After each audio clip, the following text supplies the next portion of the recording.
Bismillahirrahmanirrahim. Assalamualaikum warahmatullahi wabarakatuh. Masya Allah, alhamdulillah.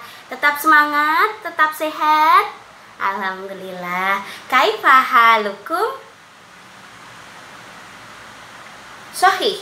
Ana bi khair, alhamdulillah. Nah, teman-teman kelas 3, alhamdulillah kita bertemu lagi di blog Siroh ini. Yaitu hari ini kita akan membahas tentang bab kedua pada blog Siroh ini.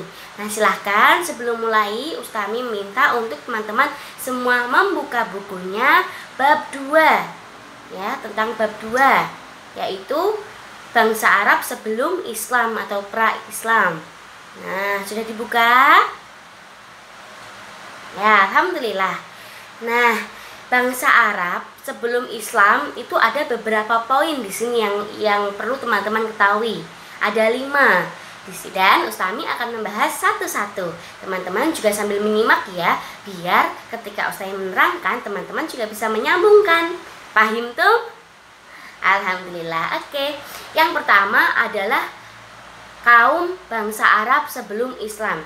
Ada 3 jenis kaum bangsa Arab sebelum Islam.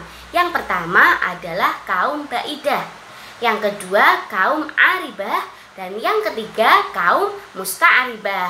Nah, ini kaum-kaum sebelum Islam datang di bangsa Arab. Nah, kaum dan suku itu agak berbeda. Suku itu adalah apa yang mereka anut, seperti adat gitu ya. Nah, ketika sebelum Islam ini 3 kaum ini menganut suku Quraisy. Mereka dari suku Quraisy. Ya, pasti sudah tahu kan suku Quraisy? Ya, suku Quraisy itu sebelum Islam adalah suku yang paling populer, yang paling penting, yang dipentingkan, yang paling fenomenal. Itu suku Quraisy pada masanya, pada masa itu, ya. Karena suku Quraisy kenapa kok populer sekali? Karena memang mereka itu yang punya kuasa untuk mengurusi Ka'bah, mengatur orang-orang yang datang ke Ka'bah. Kemudian segala ide-ide yang diucapkan oleh suku Quraisy banyak diambil oleh orang-orang penting atau dipakai idenya oleh orang-orang penting di sana. Oke, dan yang kedua adalah kehidupan masyarakat Arab sebelum Islam atau pra-Islam. Nah, masyarakat Arab sebelum Islam itu terbagi menjadi 2 tipe masyarakat atau 2 golongan. Yang pertama adalah masyarakat Arab perkotaan, yang kedua adalah masyarakat Arab pedalaman atau pedesaan. Nah, biasanya untuk kedua kehidupan ini berbeda. Masyarakat Arab yang tinggal di perkotaan itu mereka cenderung punya tempat tinggal yang tetap. Jadi rumahnya itu tetap di situ gitu. Dan mata pencaharian mereka atau biasanya mereka bekerja itu berdagang, kemudian melakukan bisnis dan lain sebagainya itu ya, berdagang itu terutama. Beda dari masyarakat pedalaman. Masyarakat pedalaman itu cenderung untuk berpindah-pindah tempat. Jadi mereka tuh tidak punya rumah yang tetap di satu lokasi, itu tidak. Mereka pindah. Dan mereka itu pindahnya itu selalu dengan unta-untanya. Jadi kan karena padang pasir, ya kan, Arab kan padang pasir yang tandus, yang gersang tanpa air. Mereka memanfaatkan unta yang mereka miliki untuk pindah-pindah ke wilayah-wilayah yang mereka inginkan. Dan mata pencaharian mereka atau kerjanya mereka itu sebagian besar adalah peternak hewan-hewan yang mereka mampu, yang mereka bisa dan mereka kuasai adalah peternak itu tadi. Paham tuh? Kita lanjut. Yang ketiga adalah kehidupan Mekah sebelum Islam. Nah, Mekah yang seperti teman-teman lihat sekarang ini itu berbeda dengan kehidupannya dulu. Sekarang kota Mekah itu kan sudah jadi Masya Allah luar biasa megah, indah. Gedung-gedung juga sudah banyak. Segala macam perekonomian pun di sana maju karena memang pusatnya kiblat seluruh umat Islam di dunia pun di sana, yaitu Ka'bah. Nah, jadi masyarakat Mekah sekarang dan dulu tuh beda. Nah, di mana bedanya? Masyarakat Mekah yang dulu itu tidak semakmur masyarakat Mekah sekarang. Mereka itu cenderung lebih emosian, dari segi perasaan itu emosi, ada apa-apa sedikit dipermasalahkan, dibesar-besarkan, bahkan ironisnya, sayangnya, kasihannya, mereka itu sampai ada yang membunuh sesama suku. Itu dulu biasa, karena sesuatu yang mereka tidak suka itu bisa menjadi masalah besar di kala itu. Makanya mereka disebut zaman dulu itu orang-orang jahil. Jahil itu bodoh. Bodoh dari segi apa? Ekonomi mereka kurang bisa, kemudian untuk memanage rasa antar suku tidak bisa, untuk mengatur aku harusnya sabar, aku harusnya kuat. Nah, itu kurang bisa. Makanya kenapa mereka dulu disebut masyarakat jahiliyah atau jahil gitu. Tapi sekarang tetap dulu dan sekarang masyarakat Arab itu banyak sikapnya yang menjadi teladan untuk kita semua, yang mana mereka itu bertanggung jawab, menepati janji ya, selalu menepati janji, karena janji itu adalah hutang, dan hutang hukumnya wajib dibayar. Kemudian mereka itu pemberani. Kok misalnya mereka betul, mereka akan memasang badan, aku siap, aku berani. Nah, itu mereka tuh mampu untuk begitu. Jadi kita yang harus kita contoh itu positifnya, jangan negatifnya yang apa-apa dikit pukul. Jengkel, aku jengkel sama itu kok, nggak enak kok, teman itu kok pukul. Nah, tidak perlu begitu ya. Kalian harus betul-betul memahami, oh ya, aku dan temanku sedang ada sesuatu. Ya sudah, kita milih untuk mengalah, kita milih untuk sabar. Ketika betul-betul ada yang menyerang kita, nah kita pakai namanya strategi, pakai cara namanya, supaya kita menyelesaikan masalah itu tidak dengan marah, tidak harus dengan marah. Paham tuh? Oke. Dan yang keempat adalah kepercayaan, agama, dan tradisi bangsa Arab. Nah, dulu itu bangsa Arab semuanya mengimani, menuhankan Tuhannya Nabi Ibrahim, yaitu Allah. Mereka itu hanya menyembah Allah. Karena sebelum Islam itu merambak seperti sekarang, itu mereka termasuk umatnya Nabi Ibrahim sampai keturunannya. Ya, kemudian tiba-tiba datanglah seorang Quraisy yang bernama Amr bin Luhai. Itu bisa dilihat di buku, namanya Amr bin Luhai. Itu membawa sebuah berhala besar yang diberi nama Hubal.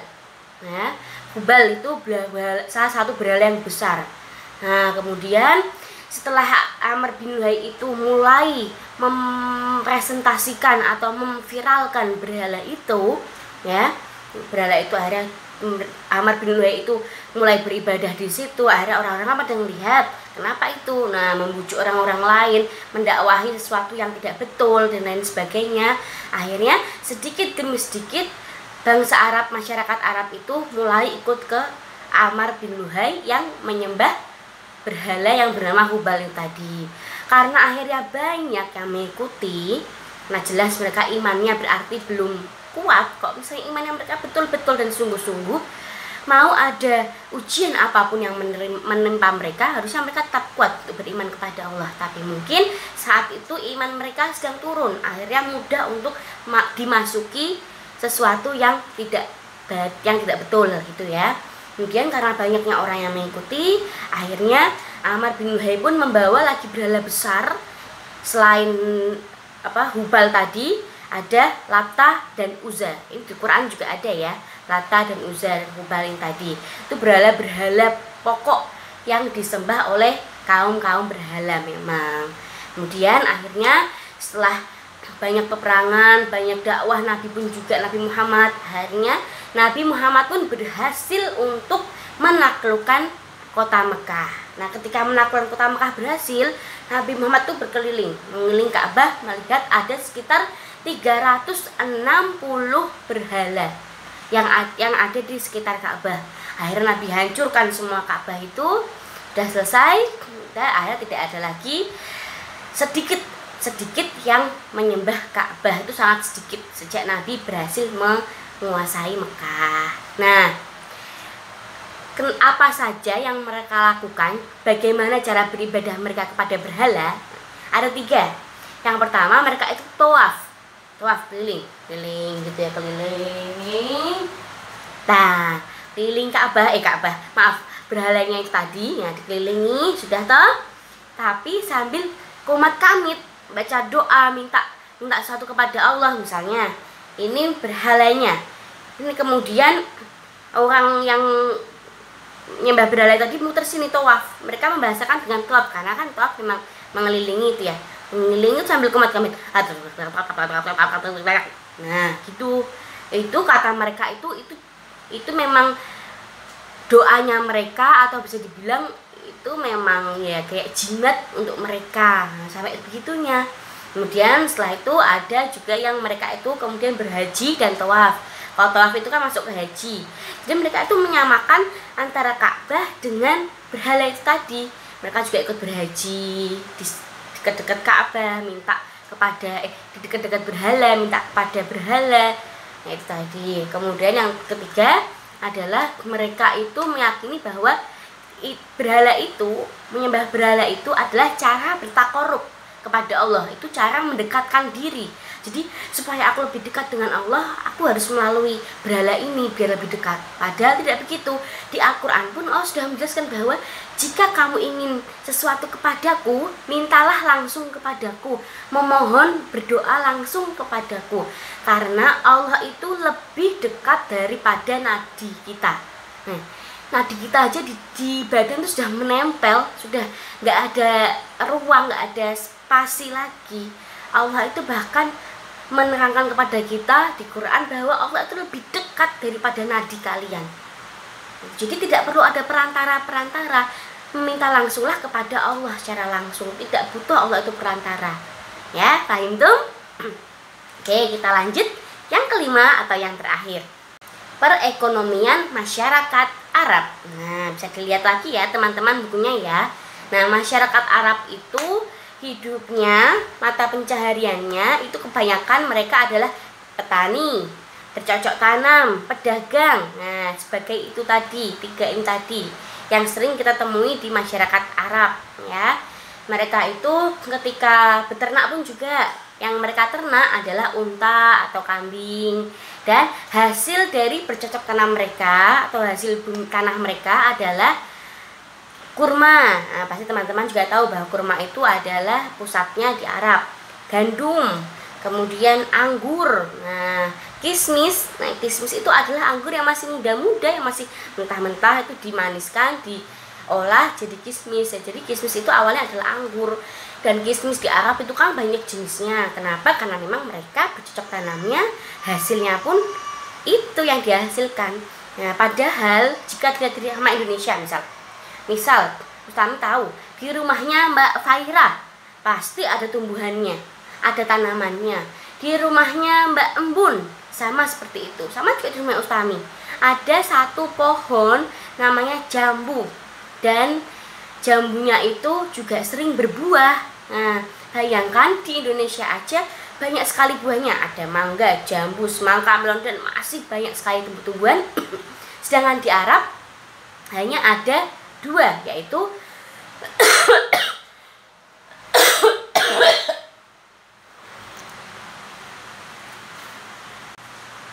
sedangkan di Arab hanya ada 2 tumbuhannya, kurma dan anggur. Tapi mereka bisa sampai mendunia. Itu juga bagian dari rezeki Allah kepada masyarakat Arab itu tadi. Kalau Indonesia banyak sekali, Indonesia juga mendunia, tapi tidak menjadi ciri khas. Jarang ya, mungkin durian mungkin katanya sekarang ini sudah mendunia, sudah menjadi ciri khas.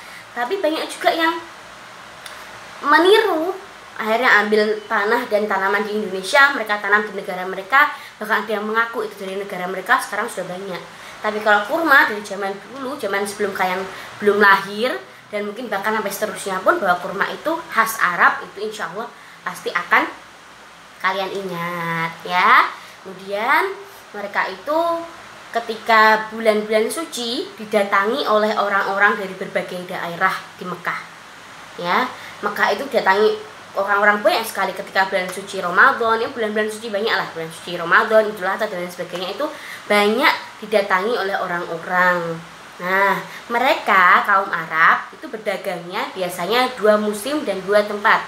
Ketika musim dingin mereka berdagang di Syam. Ketika musim panas mereka berdagangnya di Yaman. Nah, makanya kenapa mereka pintar sekali dalam memilih kota karena mereka memang sudah terbiasa dari kecil itu berdagang, ya, berdagang, beternak, hewan-hewan yang mereka punya itu sudah biasa begitu, diajarkan oleh orang-orang tua mereka. Kemudian mereka itu ketika ingin berdagang itu tidak sendiri-sendiri. Awalnya zaman dulu, awal mereka berdagang itu mereka sendiri-sendiri, tapi ternyata banyak terjadi perampokan ketika mereka di jalan ingin berdagang atau habis pulang dari berdagang. Akhirnya sekarang ini mereka memutuskan untuk pergi berkelompok atau bersama-sama, karena jika ada sesuatu yang terjadi, mereka itu kan satu kelompok itu bisa saling membantu, saling yang membantu itu tadi, menolong juga. Nah itu alhamdulillah, Masya Allah, luar biasa sekali kehidupan masyarakat Arab itu, luar biasa. Yang kalau misalnya kita belajar itu tidak akan ada habisnya perjuangan mereka.